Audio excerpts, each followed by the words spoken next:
Hey, Hi. hey. Uh, so this is Lakai's podcast. I think that's the name we're going to go with.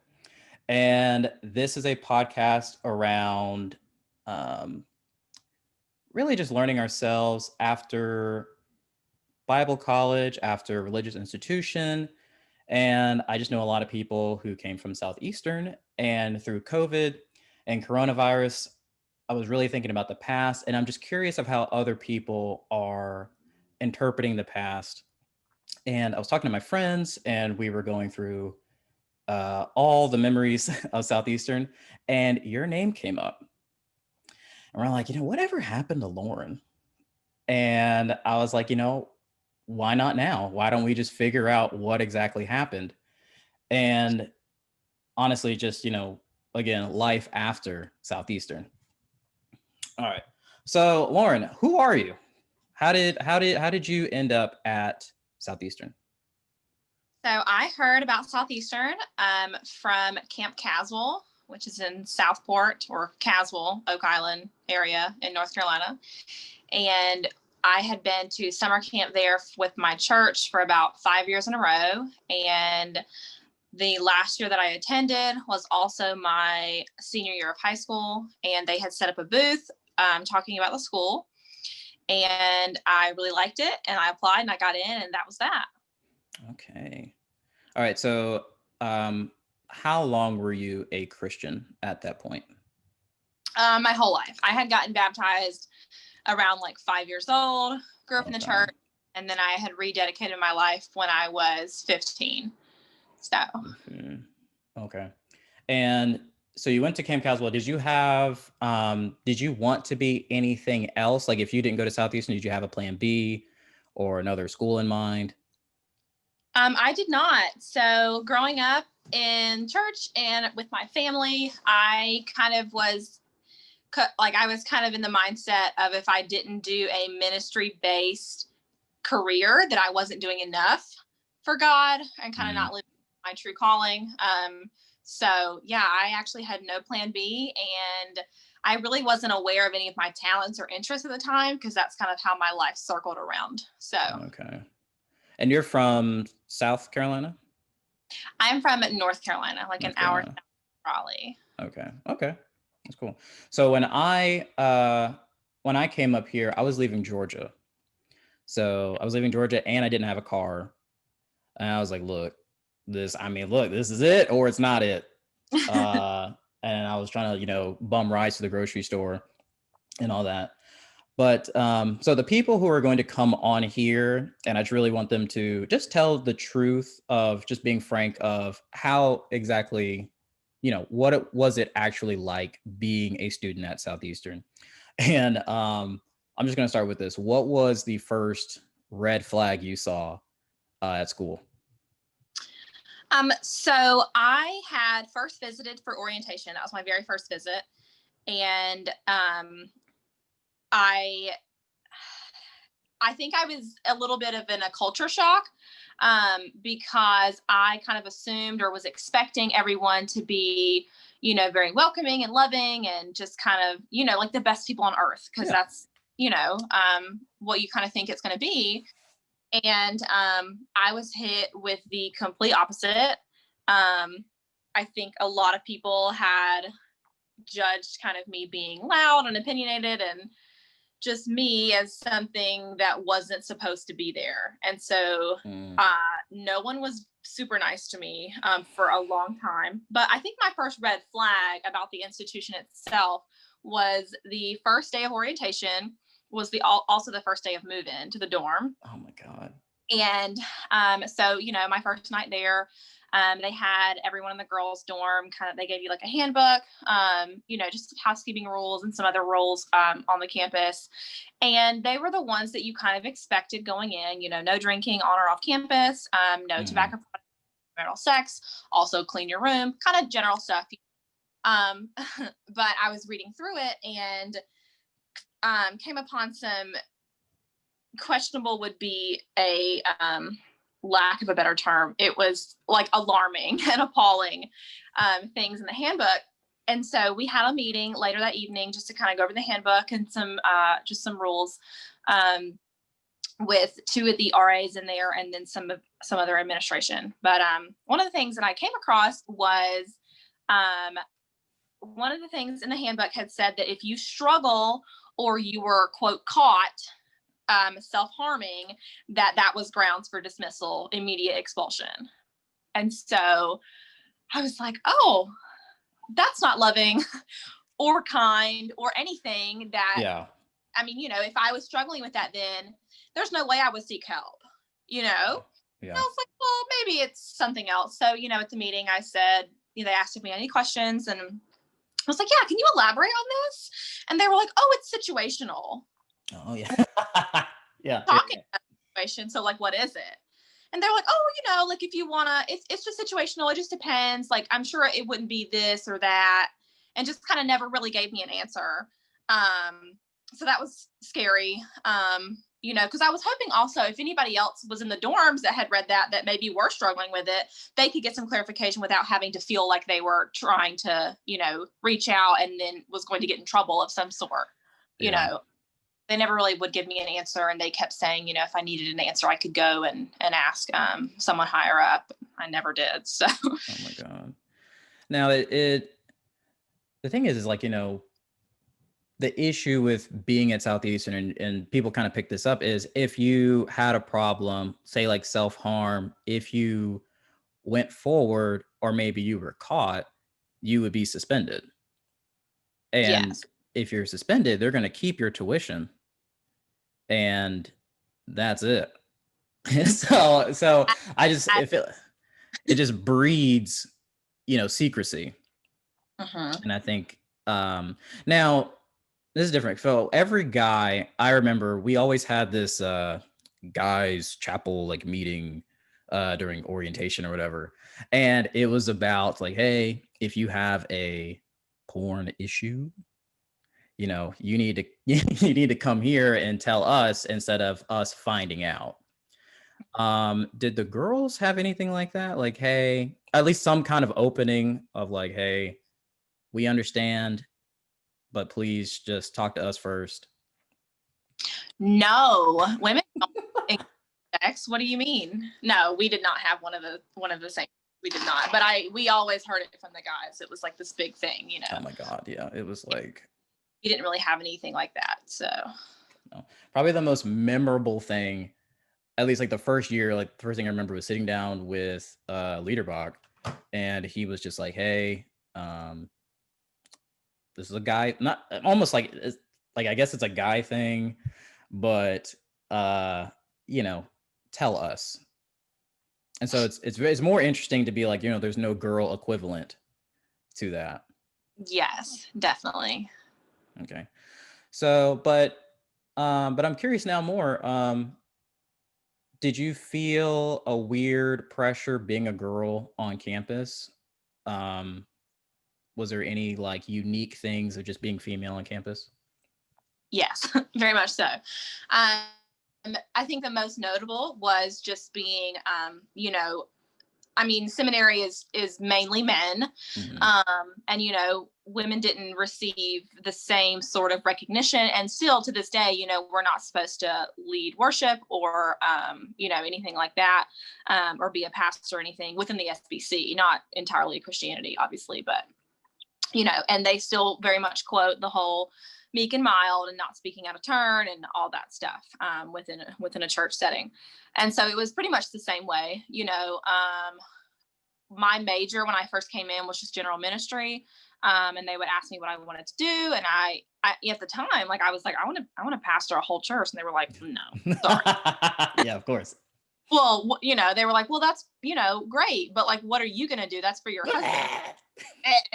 But anyway, so it was predominantly men on campus, which is no big deal, but in classrooms and smaller settings, when it was class discussion or asking questions, men would dominate that discussion as well. And after a while, it just gets tiring. get a chance to speak. If you do speak, you're questioned like you're on trial. It's ridiculous. So after a while, I honestly was like, okay, professors weren't as bad as the students. They would definitely, like, if you had a one-on-one, it wasn't as, sexist or anything, but student body wise, definitely. And then otherwise on campus, being a woman, the dress code was something I would have definitely grown out of. If I'm a grown woman and I'm making this choice for my life to attend the school, you think I'd have enough sense to know what to put on my body. But they were like, are you sure? So, honestly, it was kind of patronizing and just, it's just kind of something that was, you felt like you were always in the wrong no matter what you were doing, whether you're dressing or whatever. And, a lot of women on campus, I had this same phrase said to me more times than I can count by administration, by D group leaders, by older people on campus. The whole, you should be meek and mild and more calm and more loving and more gentle. And I hate to break it to them, but like, God created me exactly the way I am, and that's fine. But if we're not welcoming all types of personalities and whatnot, then what are we doing really? So, it was very, oppressive, I guess, in a way of just kind of being yourself and having someone breathe down your neck of like, don't do that or don't do that again. Yeah. Now here's the thing. I remember, I think it had to be 2016 or 17. I think there was like a chapel meeting for the girls because there was an issue with leggings on campus. Do you remember this? Like, yes, I do. And I just remember I remember the bozos who were like, thank God our, school's doing something like this. Just or I thank God every day that my girlfriend isn't wearing leggings. And it was just common language around campus of just like, but then I would always look at my friends at other schools, universities, and I was like, man, if I wasn't here, I was like, because I mean, how many girls wear leggings, throw on a shirt, let's go to Target, like whatever. But now it's like at school, this is like a situation. I don't know. Like, look, all I have are leggings right now. I didn't do laundry. I'm sorry. And I just remember it being like a point of contention of just like, how do you feel about the issue? I think it's completely irrelevant to everything else. I just honestly think it's ridiculous. From a personal standpoint, at this point in my life, if there's an issue with something a woman is wearing, it's not with a woman. If you have to sit there and say, oh, I'm so thankful my girlfriend doesn't wear this, like that's a you problem. Yeah. But it's honestly just so irrelevant to everything else that was going on. I think it was honestly just, how do I say this? They were very much more focused on how everyone looked on the outside, whether it be appearance or how the school looked in general and how we and what was portrayed to the world. Yeah. And that was a clear view of that.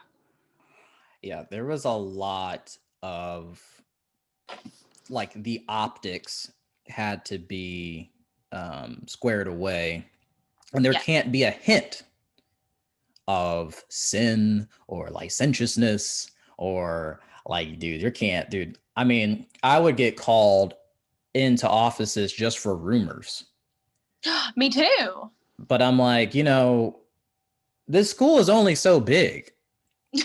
Truly. So of course there's going to be a rumor, especially as I, grow into myself. Like, I was 18, but now I'm 21 or 22. It's just like, yeah, like, and I think but it's not only that, like, you feel like you can't go forward with something honest because look, I'm not trying to be here for 7 years. If I don't have suspension on my mind. And then, you try to, I don't know the point I was getting at, but yeah, I just think a lot of girls had a lot of problems. And then, just it being a smaller school, it's like, of course there's going to be a rumor. Of course someone's going to say something to me. But then people would take that seriously. But I'm Oh, like, how much are you incentivized to tell on your brother or sister in Christ? Uh to they feel like they're doing the right thing. I yes. I saw Lauren looking, too cute in that skirt, and I just think, with everything going on, I just need to just tell you that. And this is a serious conversation. Like people really live like this. So, speaking of that exact situation, um, my second year, it may have been the second half of my first year, but either way, I have chronic ovarian cysts, and I Okay. had one that I was dealing with then, and I was very swollen. I was in a lot of pain. I actually had just came from pre-op. I was supposed to have surgery on it. It was just a lot. It was very painful a few weeks before surgery, but anyhow, my boyfriend at the time, when you go into the dorms, you had that code that you had to put in. Mm-hmm. Well, he had went to the doctor for me, or to my pharmacy, and picked up my medicine that they had sent for me for pain. Okay. And I was on the couch in the common area, and I could not get up. I was in so much pain. I was like, no, I'm going to pass out. So I called him, and I gave him my code, and he came in and he gave me my medicine, and he left, and that was that. And someone was like lurking outside and went directly to the office. I sent an email not an hour later, and they were like, can you come talk to us about this incident? I was like, yeah, Oh sure. my Tell me what God. it was. I didn't know. So I go in there, and they're like, Lauren, do you have something that you want to confess? And I was like, no, what do you mean? And they were like, well, someone came forward and said that, you had given your code out. I was like, correct. I was, what would you have done? I'm so sorry, like change my fob or something. Like, I don't know what to tell you. So like the smallest things were made into the biggest issues for no reason. And then every month after that one instance where I let him into the common area with my code, Yeah. they would call me in for purity counseling every month after that, just to check in. And this is with the like administrators or whoever at campus. They would just check in on my purity. Oh my God. So like, Like no. they didn't accept that, or even, I mean, it's Yeah, ovarian cyst. Like, yeah, well, and I was like, look, if I'm not having sex in the common area, like, what do you want me to do? Like, yeah. I don't know what it was, no. But yeah, so that, and then obviously I got suspended. So, Yeah. that as well. So, when you do come forward and you are honest with things and you are trying, to be a good person in what you thought was a good person way at the time, Yeah. you are met with insane demands of like, why is this hurting my academics? Yeah. Yes, if you are, convicted of something terrible, or if or you get in serious trouble with plagiarism or anything that has to do with school or that has to do with harm to others, 100% that should affect your academic career or anything else you have going on. But me engaging in premarital sex and you taking away my chances of furthering my education for a whole year, no. Yeah. All right, but let's go into that. I want to let's hear the story. So I was engaged at the time, and we had two mentors. My mentor, they both went to our church, so we went to as well. So we were part of a church, part of Southeastern, obviously, part of a D group, part of a mentor group, and also part of like one-on-one premarital counseling. Oh yeah. Else, no. But so his mentor, my fiance's mentor, was married to my mentor, so it was kind of a cool setup of premarital counseling and also just one-on-one mentorship. But they had been our mentors for almost 2 years, and anyway, maybe not that long, but way before we got engaged. And anyhow, so, we had went in depth with them several times of just things that we struggled with personally and also just as a relationship. And at the beginning of our relationship, we did have sex. And, we were clean for like, that sounds so weird to say. Yeah. We were abstinent for, going on a year. And we told them that. They knew that. We were working on it. We were getting counsel, all those things. And so when we finally got engaged, we sat down and we were like, what's one thing that we really want to start our marriage off on the right foot or start our engagement off on like a pure foot. And we kind of collectively, the four of us came to an agreement that we should come clean or come forward about our abstinence a year ago, just so we could, not have anything in our baggage or in the closet. And my first thought was, great idea, but I don't spend it for something that's not an issue, because it's ridiculous, it doesn't make any sense. So anyhow, I had spoken to, my mentor had went to Southeastern as well. And we also spoke to another member of the administration before we came forward to who you needed to talk to at the time. Yeah. And they said, oh, you guys are doing a great thing. I'm so proud of you. It's definitely a different situation. They're all situational. They love that word. You should definitely go forward. And this is a great thing to do. And it will, God will bless your marriage for this. And we were like, okay, great. So, his family was in town and we go and we say, hey, we want to come clean about this. And, we've had counsel for a year now. We have a testament. We have people that can speak on our behalf that we have been, abstinent, and that we're, we've really worked on this and great things have come from it. And they were like, nope, sorry, out of here, get out. And I was suspended or expelled immediately. So, and that's how that went. So, okay. So you told your fiance's parents like, hey, we had sex a year ago and we're planning on telling the administration. What did they think prior to the meeting? They were just like, this is a good idea. Yeah, everyone was on the same page. They were like, we're really proud of you. This is a good thing. And, they were actually there that weekend and they came with us and we were all in the room and we were all on the same page. There was no secrets. There was just pure holiness, and yeah, and we all left the meeting just with our jaws in our laps. So what did your parents talk for you guys? Or yeah. Yes. His parents did say things. They were like, are you serious? Can we not, can we save some money? Can we not do this? Like, no, but they were like, we've given you, testimonies on their behalf of their, their purity and whatever else. And, them seeking this, says a lot about their character, so on and so forth. Mm-hmm.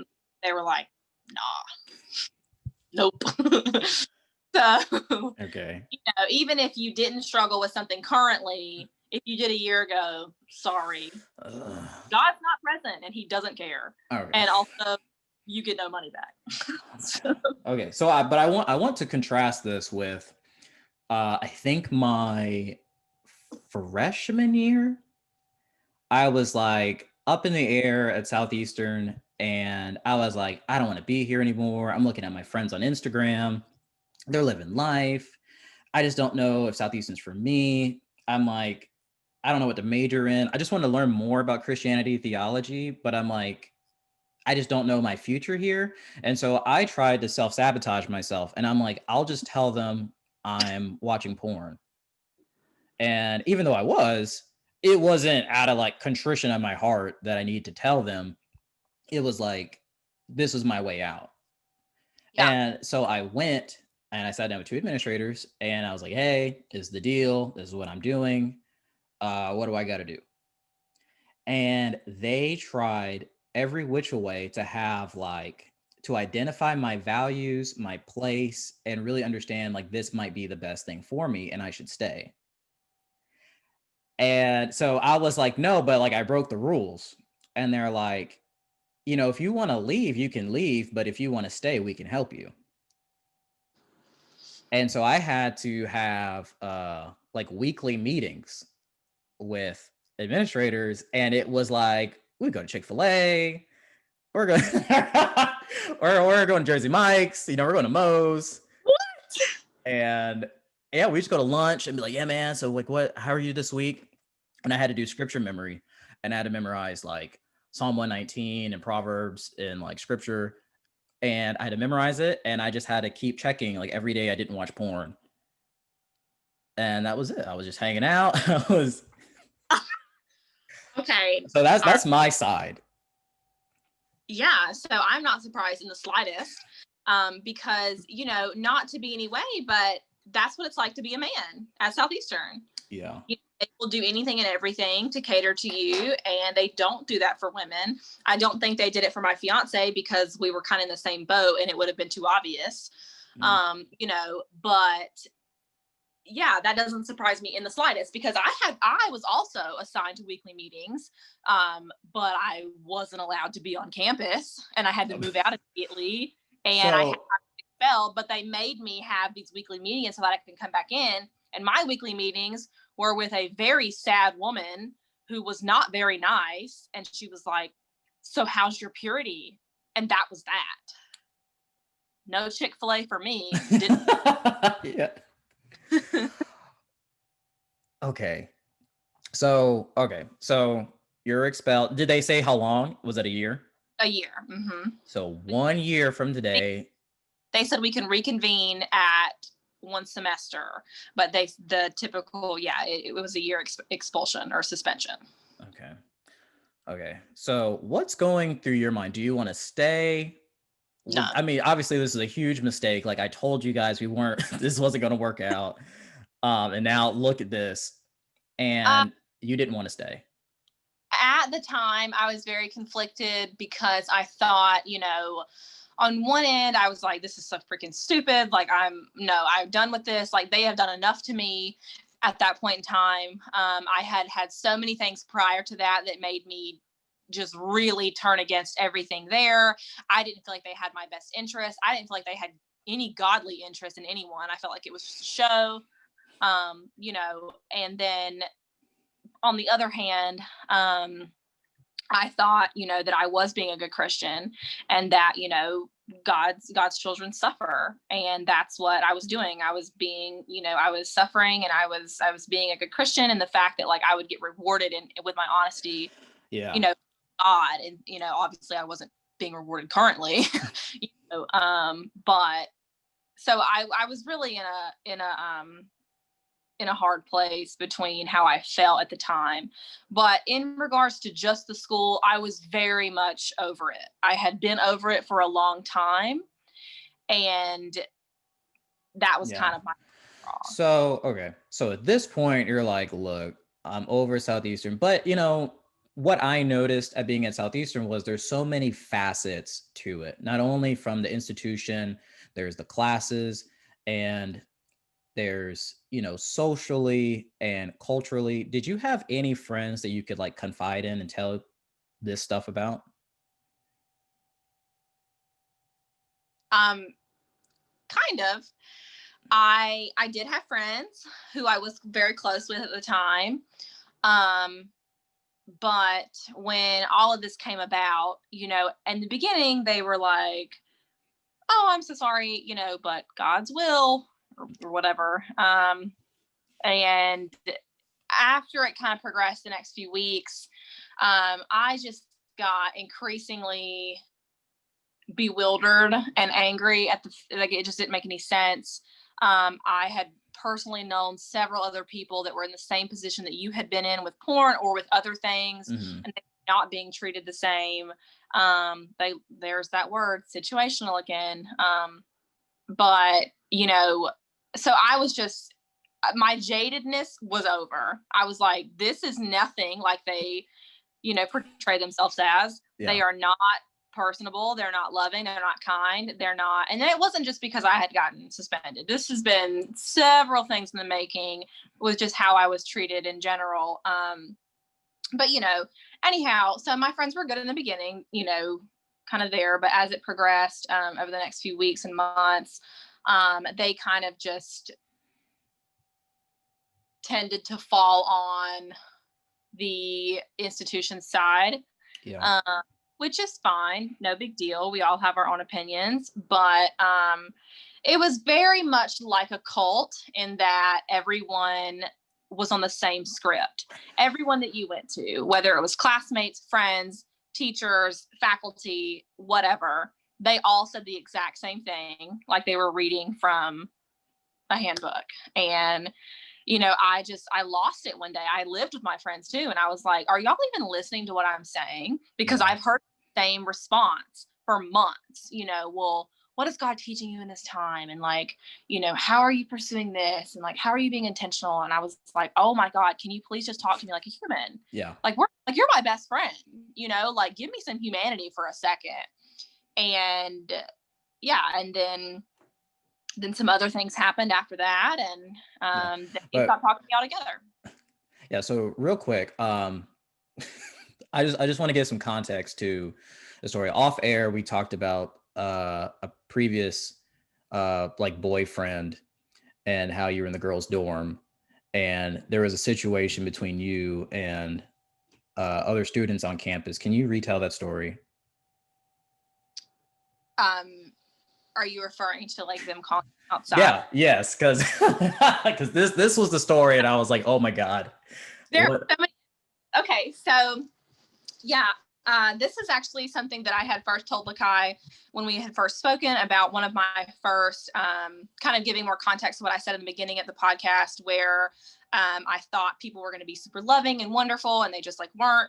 I was like bullied my first like semester and beyond, for the first time in my life, which was very strange to be, a grown woman in college and being bullied. It was very weird. Yeah. But yeah, so I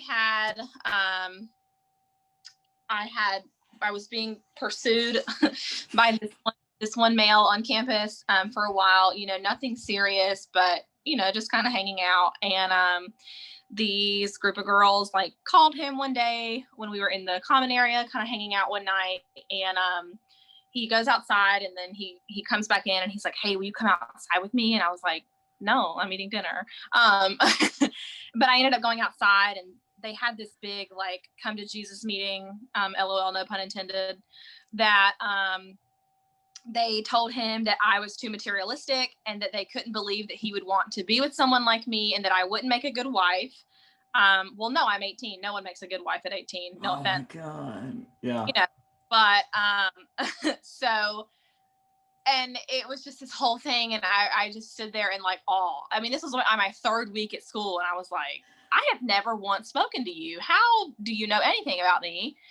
And they were like, can't you see, like all she cares about is like what she wears and all these things. And it was just the weirdest experience I've ever had. Okay. So it's your third week on campus, and they call you out to tell you you're not shit. Mm-hmm. Yeah. How many girls are out there? How many people are out there? Oh, hold on. Let's see. 1, 2. I think there was 6. Like literally like a gang. Like I was like, no. Why is there a mob outside to tell you you are all you care about is your clothes? I was just trying to eat some dinner, and then I was like, oh, I'm a terrible person. Good night. So look, did you it was like a yelling match? Did you were just like, yo, I'm just going back inside, like I don't know what this is? No, I'm pretty sure I asked like one question. I'm pretty sure I was like, what? And then I literally remember just standing there and being like just dumbfounded, just staring awkwardly and just being like, you've got to be kidding me. This is not real. Like, this is a movie. Someone's going to, like, Ashton Kutcher is in the bushes, and he's going to yell punked, and we're all going to go home. Yeah. And I just was like, okay, well, I'm going to go in. I hate this. I'm going to leave. And that's what I did. I went inside. So that was that. It's your third week. Because that's such a huge memory of just like, look, is this what we're going into? Very much so. And then it happened again. like a year later. Of like you were hanging out with a boy and they were just like, well, I was engaged at the time and they were, or no, I think it was before we got engaged, but either way, they had an intramural football game and I had walked over there. All my friends were either at work or doing something. And so, I was just had the morning off. It was like a Saturday and I never had the day off and he was playing a game. And so, I was excited to go over there. I don't know anything about sports, whatever, but I'm here to support. Yeah. So I had I think I was wearing jeans and booties and I put on like a trench coat because it was really cold and I had on a scarf and it was sunny. So I had on sunglasses, a normal outfit. And I walk over there and there's, how it was. There was the little line of grass in the middle. Then you had two fields on either side, and I stood in the middle, standing there doing whatever. And the leader of the pack, as I guess you could call her, was, never really nice to me, ever since that whole beginning debacle. But she was also there. She was playing sports as well. I was just kind of minding my own business. And I was texting my mom. I remember this deliberately because I was like, I'm so scared someone's gonna attack me verbally. LOL. My mom was like, it's okay.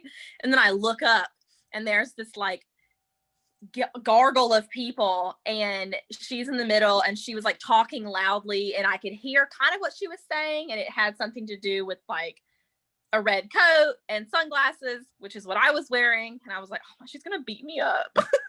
And then I was like, oh God, Mom, it's happening. I was trying to keep my head down. I was trying to keep it together. I was trying to look like I wasn't bothered, but I could hear what was going on.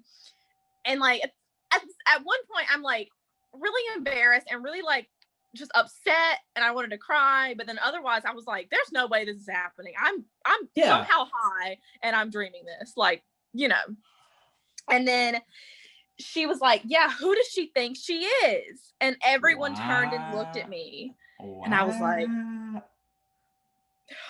and then I went home and cried and I texted, my boyfriend and I was like, I'm sorry I left your game. I couldn't be there. I was calling my mom, sobbing. I was like, I'm 20 years old. Why is this happening to me?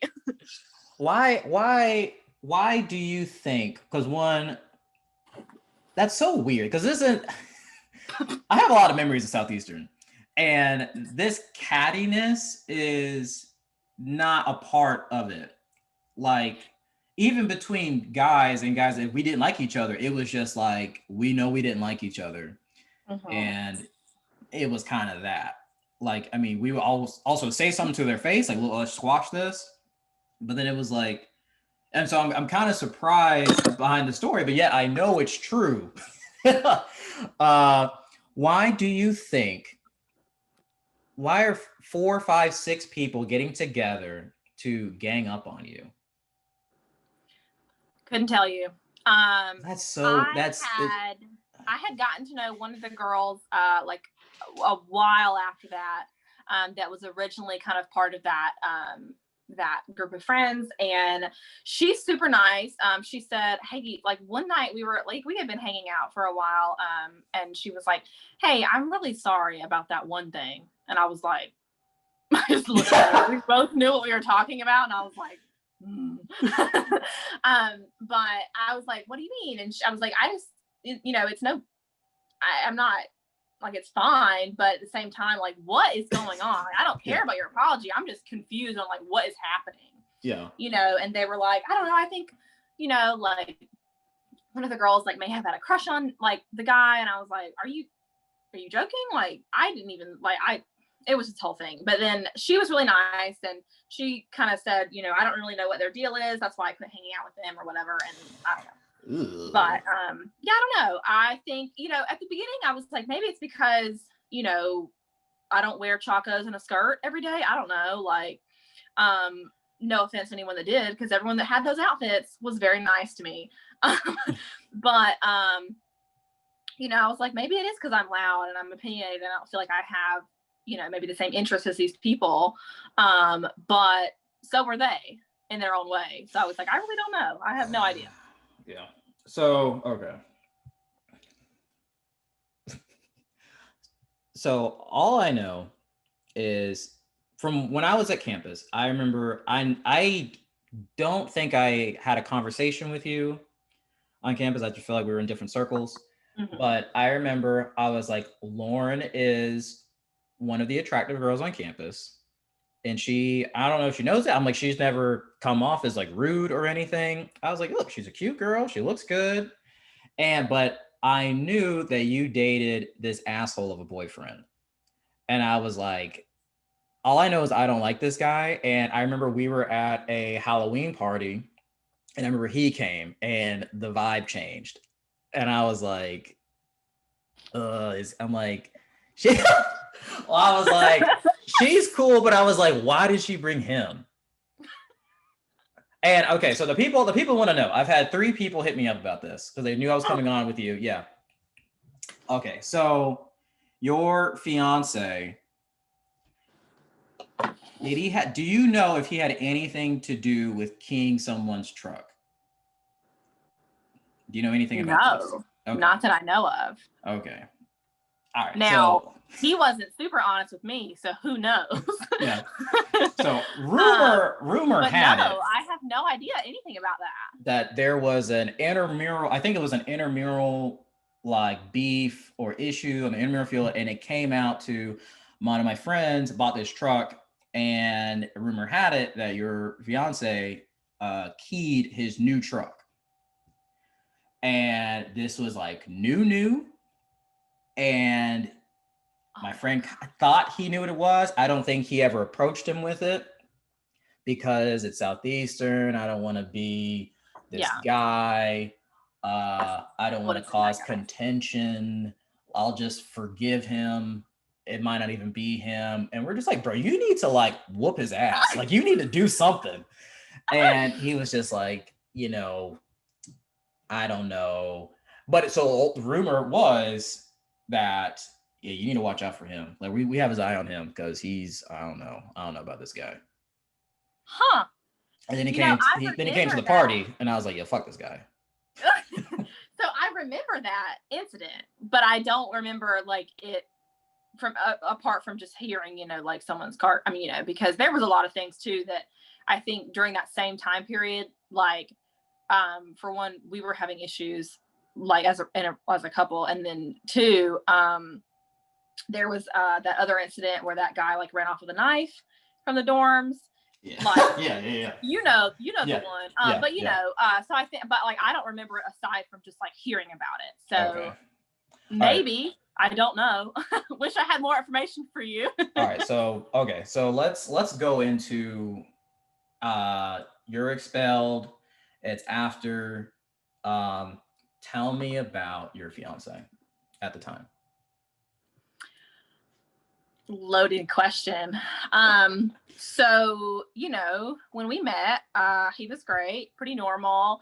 I really started to like him because like as a friend, because we became friends first, because he was a lot different than everybody else at Southeastern. He was pretty much like normal. I hate to say that, but like, you know what I mean? Yeah. Everybody else was not normal. So, it was a treasure. So him and his roommate at the time were both super normal. They like to do like normal things. We all had the same sense of humor. It worked out really well. We started hanging out. And then he was pretty much your prodigy child. He sang and played instruments and acted and, was just too good to be true in the beginning. And then we had a really good relationship for quite some time. And then things kind of started, just slacking. I think every relationship gets to a point where it's like, oh, this is who you are. But so, I mean, we had here and there kind of things. But with Southeastern, it's like, it's not like, oh, let me get to know this person, and figure out what I like and what they like. And it's okay if it doesn't work out kind of thing. It was very much in a vacuum of like, you meet this person, you go out, and then you get married. You have to state your intentions. Because otherwise your sexual issues will come to a head. I don't know, how it was. But anyway, so it's so funny that you mentioned the Halloween party, because I am 99% sure that was the same night that I found out that he was doing something inappropriate with somebody else. Okay. And so I remember leaving the party just so mad. Or no, I just remembered. That was the night after. Okay. And so I think that may be why the vibe was weird. I don't know about him, like, and everybody else, but like when I showed up, I was just so mad. I was just like, I hate everyone. I hate you. I hate this place. Like, I don't like this grass. Like, I wanted nothing to do with anything. Yeah. I was so mad, but I had to be like, I felt so pressured to be that, you know, that perfect girlfriend of like, oh, I'm going to support you, you cheating bastard. You know, or whatever, because everyone I had talked to on campus was literally, I mean, wives of these pastors that had been married for years was like, yeah, you know, the devil targets men in ministry harder. Got to roll with the punches. I was like, rolling with the punches is like our kid dying, okay? Not that that's a great thing, but like that's something we go through together, not you being terrible. You cheating on me. I could have came up with a better analogy than a kid dying. Sorry about that. But anyway, you know, I'm just like trying to think of like a life trial. Anyway. Yeah. But and I was like, this is what you think God had planned for y'all. Y'all lives suck. Oh, but anyway, so you know, we had those issues. And that kind of, it never got better after that. Which, you know, I think sometimes you can forgive someone and you can move on, and other times it's like, you know, he literally looked at me and was like, I don't see the issue. And I was like, did you caught him cheating, or like, how did you find out? Well, it was via phone, but that he had a naked picture of someone that was sent to him via Snapchat. And I was like, oh, what is that?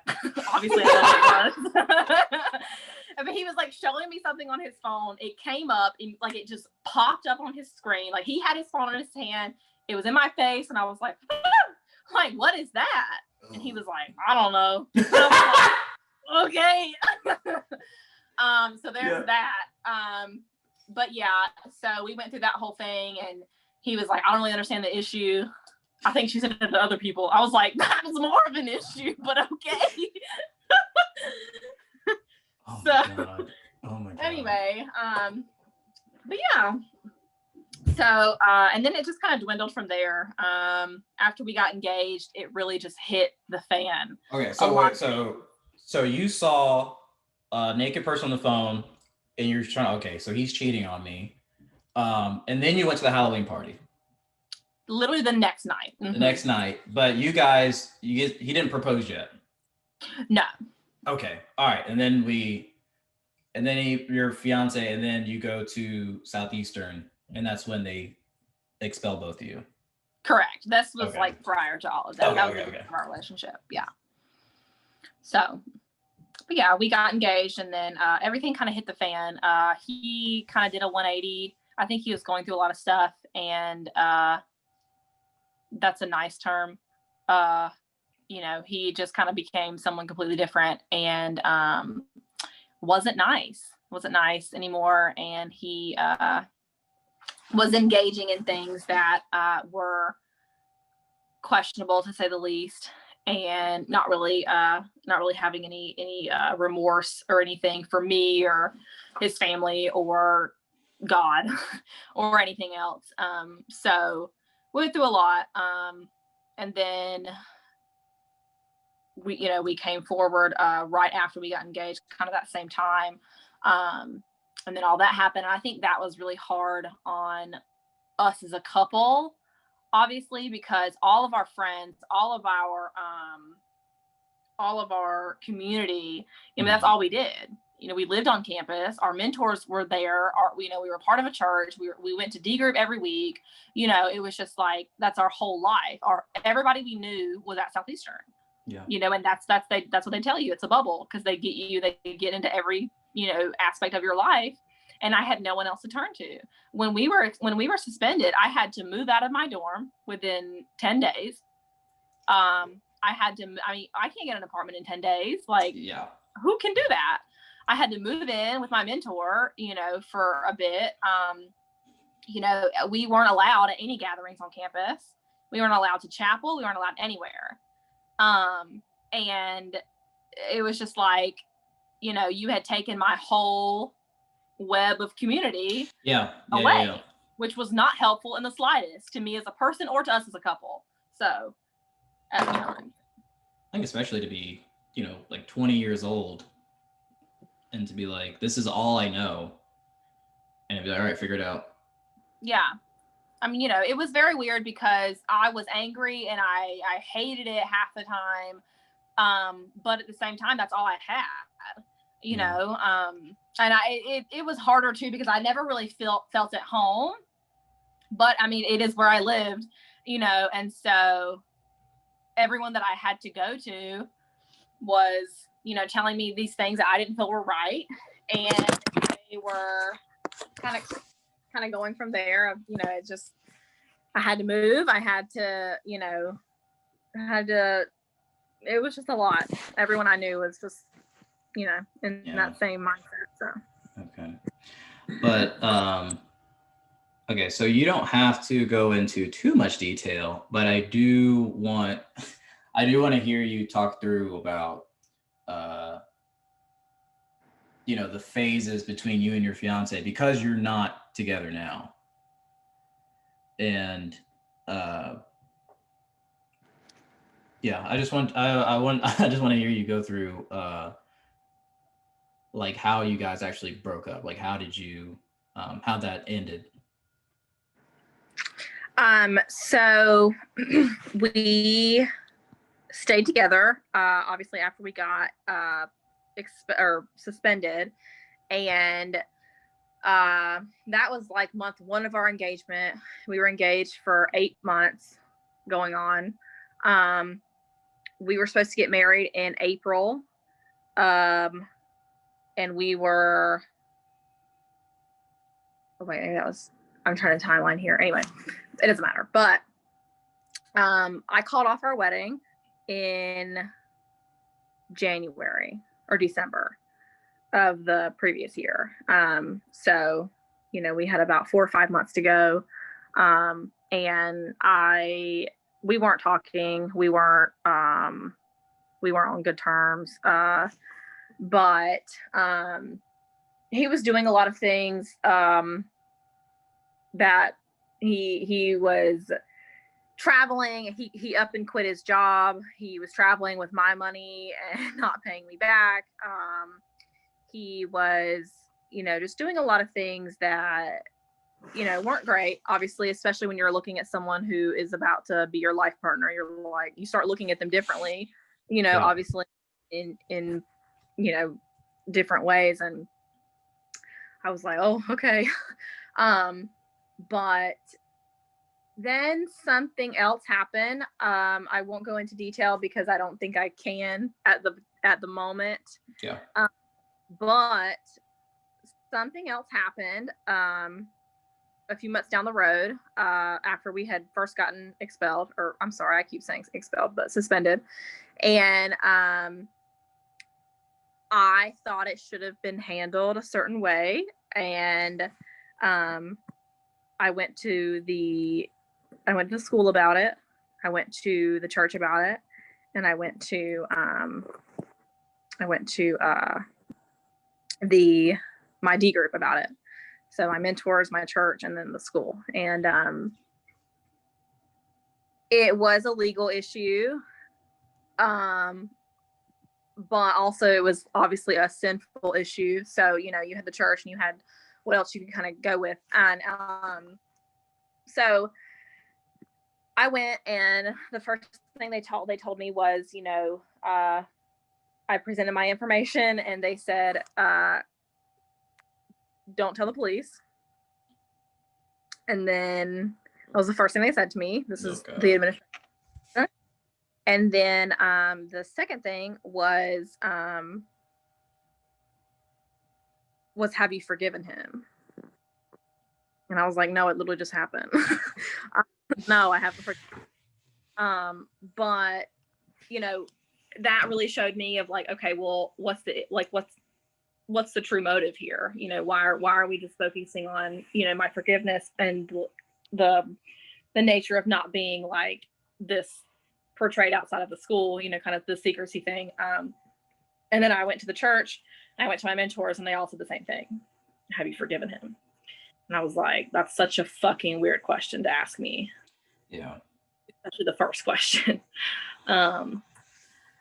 So, sorry, that was vague, but that happened. And then, that was the last straw for us as a couple, me with the school, me with the church, and me with basic modern evangelical Southern Baptist Christianity. So you just got out of Dodge. You're like, look, I'm out. Yeah, I just dropped it. I was like, I've lost too much. I've done too much. Now, were you scared of any stigma? Because that was a big thing for me, especially with dropping out of school and leaving. I was really scared of what other people would think. I was scared of what my parents would think. Did you have any of that? Yeah, definitely. I was, I wouldn't really say I was embarrassed, but it's, I mean, when someone asks you, oh, how's school going? What am I supposed to say? I'm on leave? Like, I'm on a break?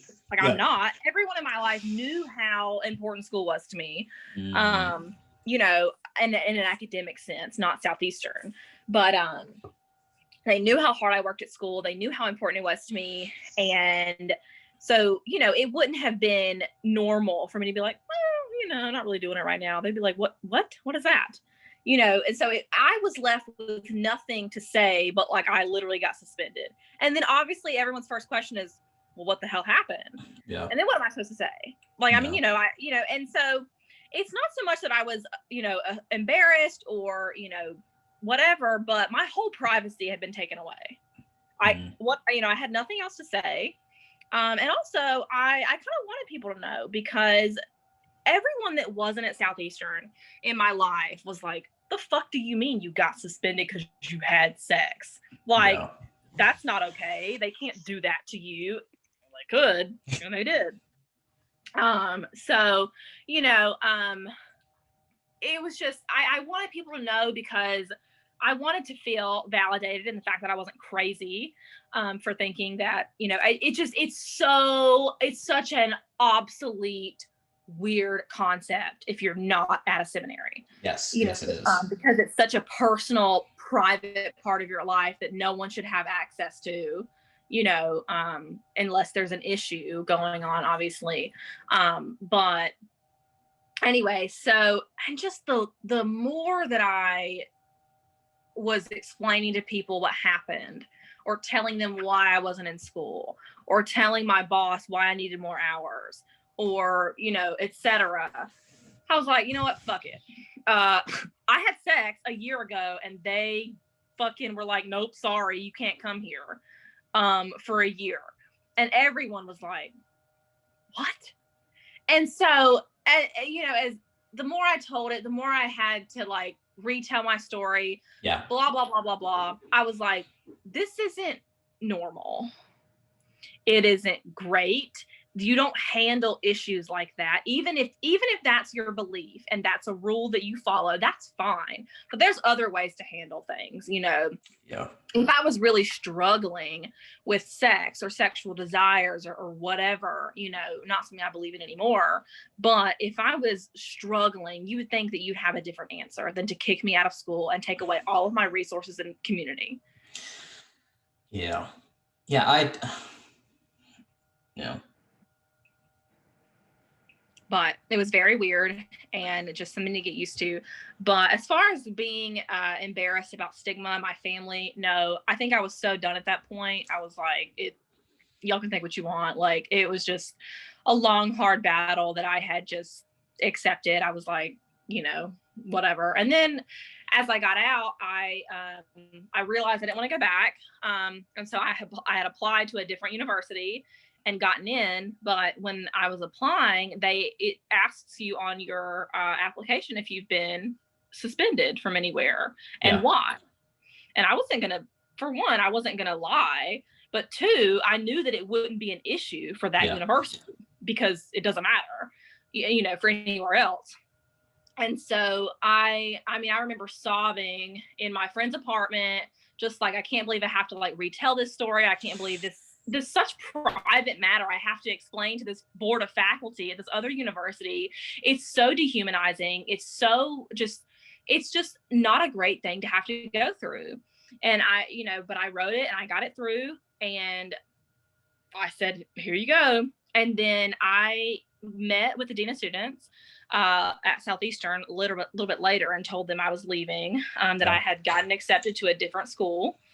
And I had asked him if I needed anything, you know, to do or to follow up, or like a letter of recommendation or whatever because of my suspension.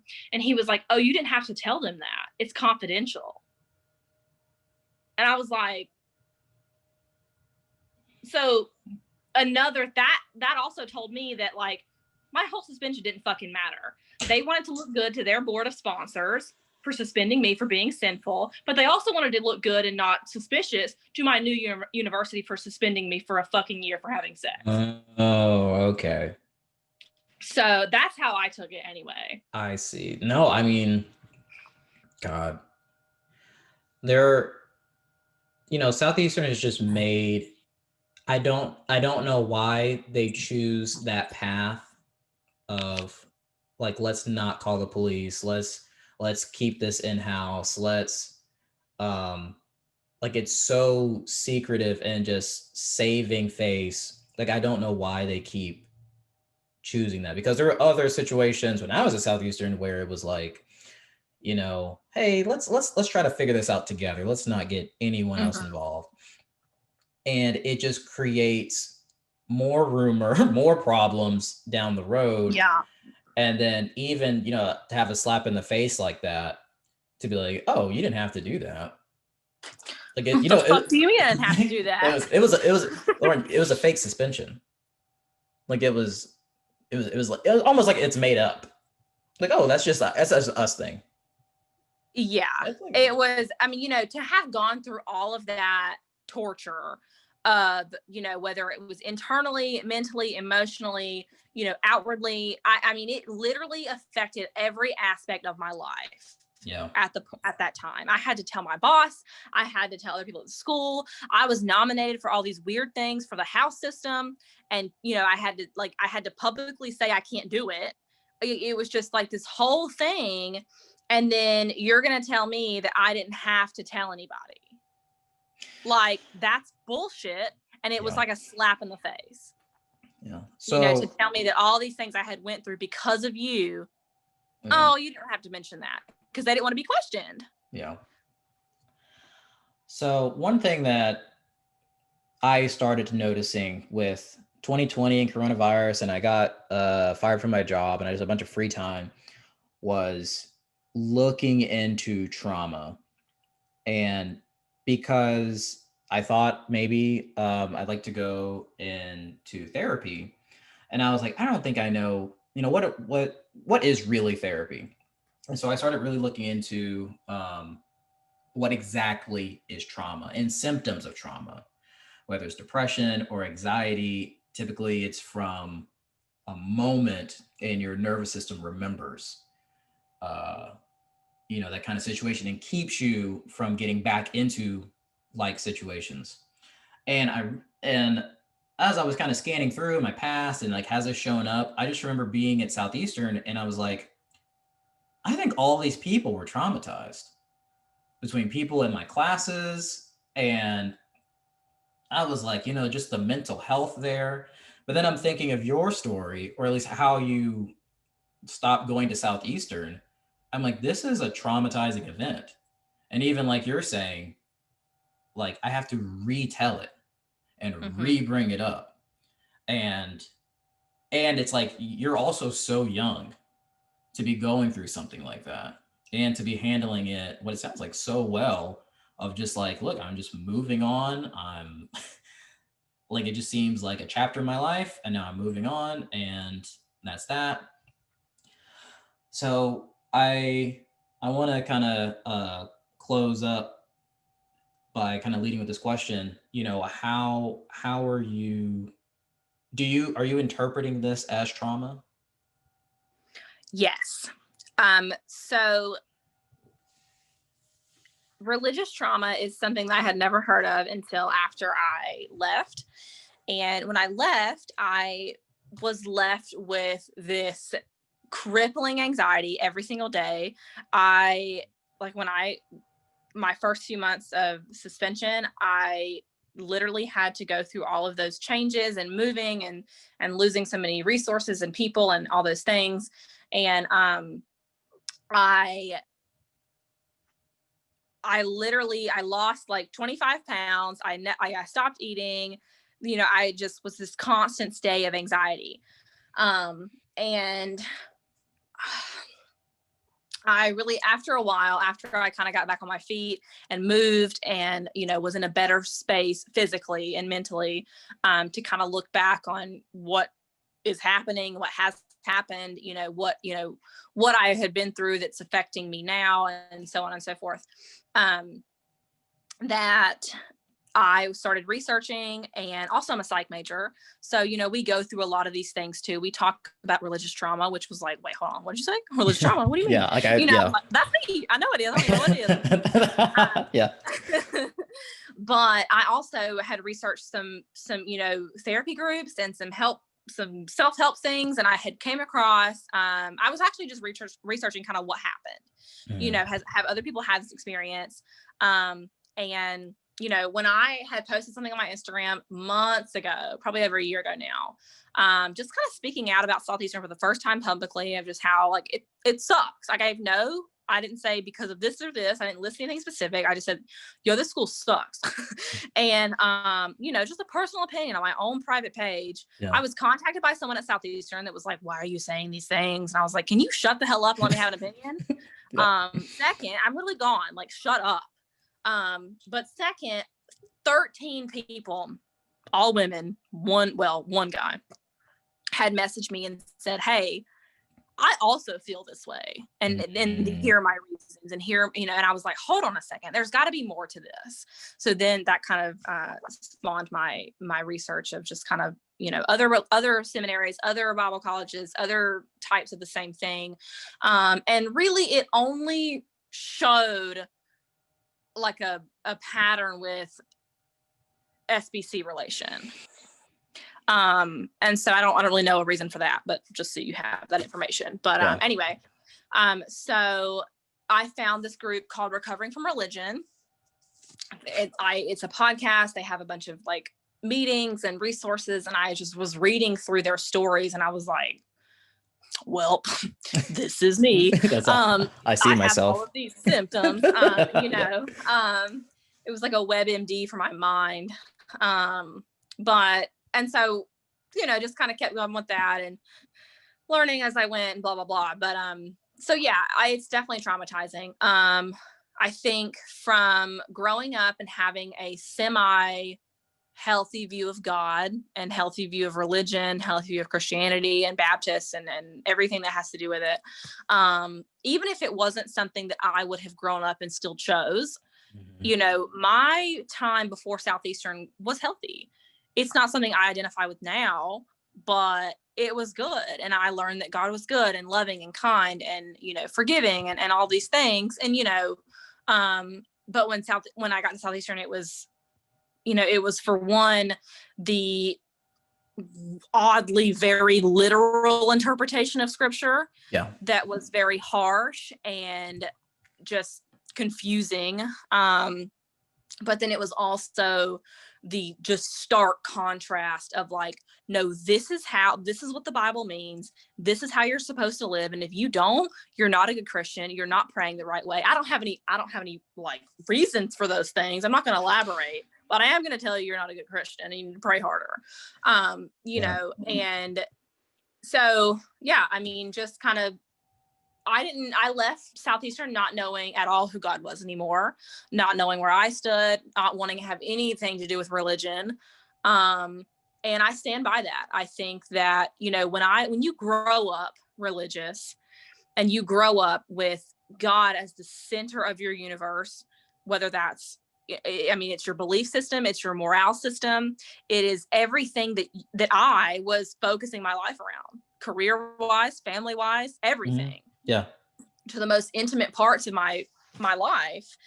And then to learn that through that organization, that the way that he was being portrayed, I wanted in my life, or that I agreed with, was, I mean, it literally shattered and obliterated my worldview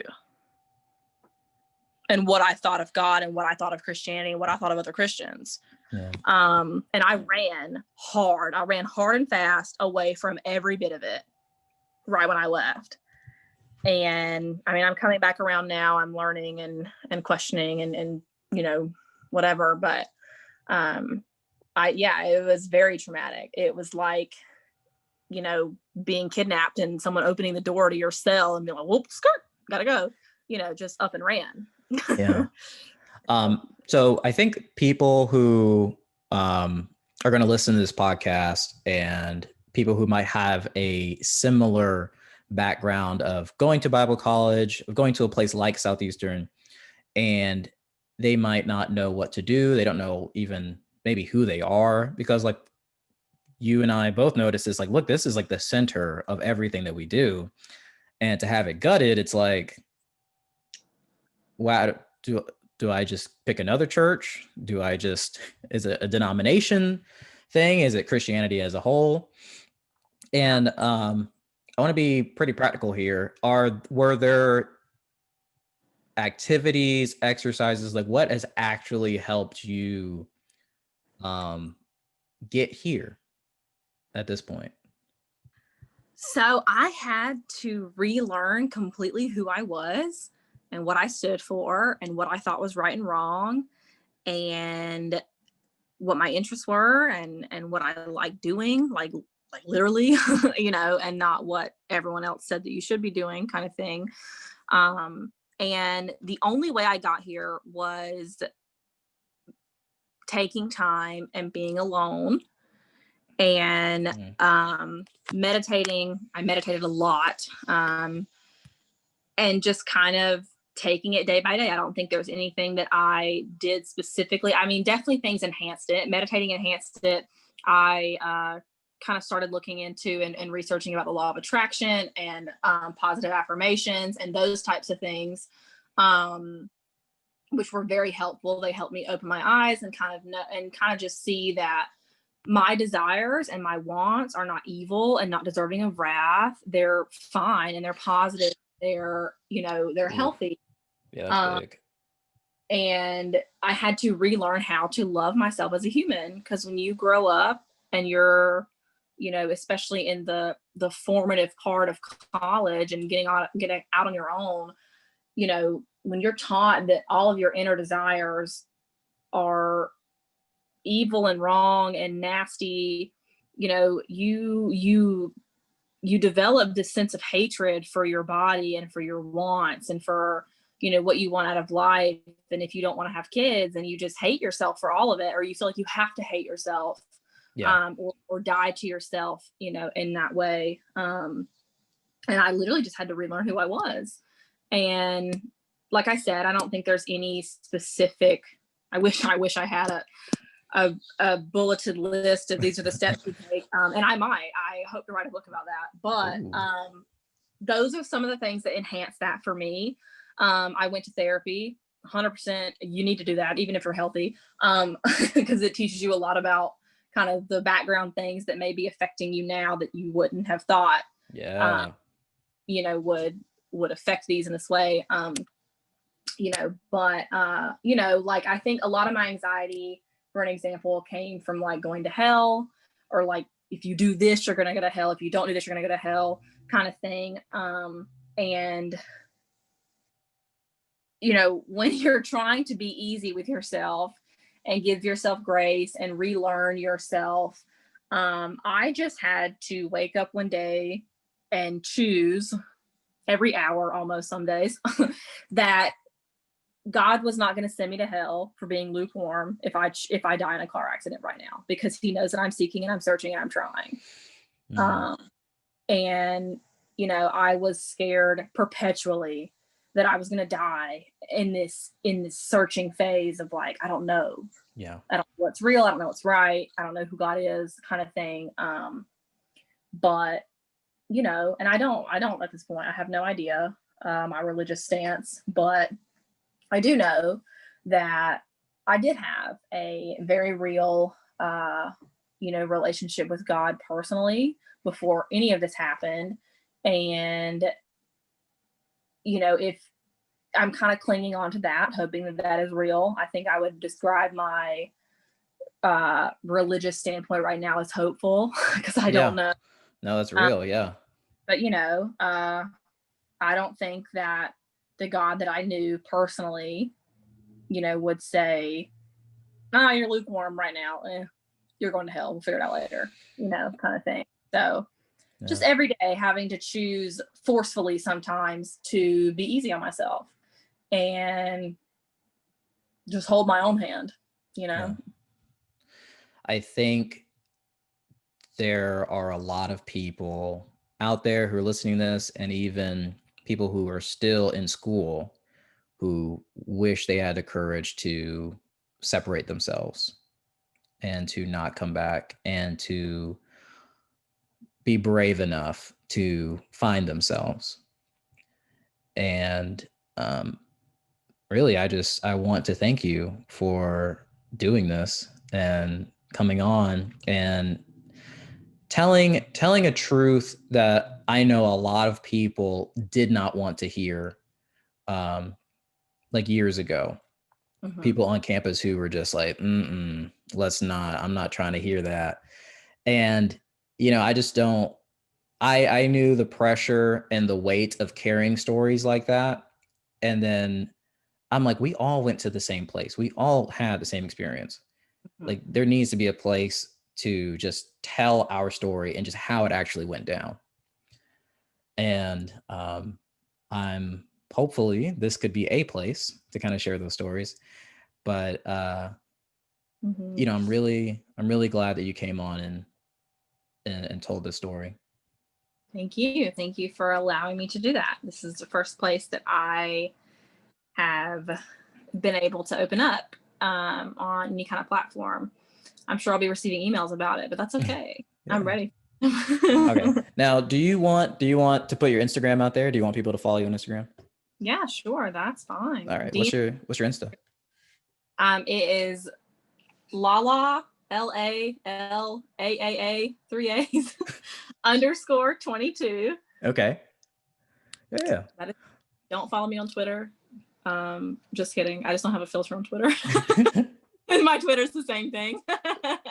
Okay. So they can find you on Instagram. All right. And you can find me at Lakai Vincent.